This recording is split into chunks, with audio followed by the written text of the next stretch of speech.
السلام عليكم ورحمة الله وبركاته. أصدقائنا الأعزاء عاملين إيه؟ يا رب تكونوا بخير.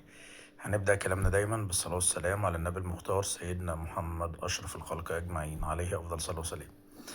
هنتكلم النهاردة في كام نقطة أهمهم على الإطلاق من وجهة نظري أنا إن كان امبارح بالليل في ماتش بين باريس سان جيرمان وبين بايرن ميونخ، والواحد كان نسي الكورة بجد وهم فكروه بيها، فكروا إن في اختراع كده مدور اسمه كورة.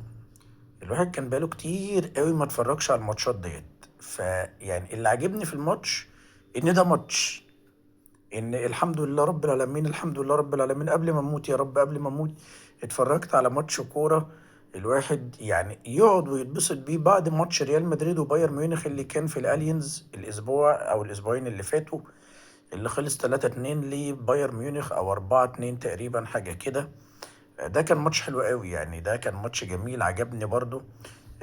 فماتش ممتع اللي انت تقعد تتفرج، ولا 4-3. تفاصيل الماتش هنتناولها بهدوء خالص.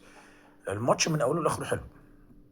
الماتش من اول لما مدرب برشلونة فينسنت كامباني قاعد فوق، والاتحاد الاوروبي منعه ان هو حتى يبص للفرقة، ومانع ان المدرب المساعد بتاعه يبص له، والراجل ملتزم وعاملين له ناس قاعدين جنبه كأنه تقريبا كان مقبوض عليه ودخل السجن وخرج بيفكرني اللقطة دي بالليمبي لما كان في الفيلم، وراح قال له يا باشا انا عندي فرح بنتي، فرح حضر الفرح معاه.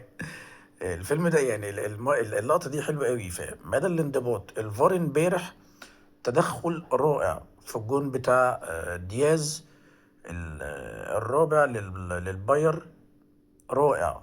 الماتش ما قبل الماتش في احترام، ما بعد الماتش في احترام، وهنتناول بقى الامر. فده كان اول حاجه، فعلا هو ماتش حلو، ده ماتش كوره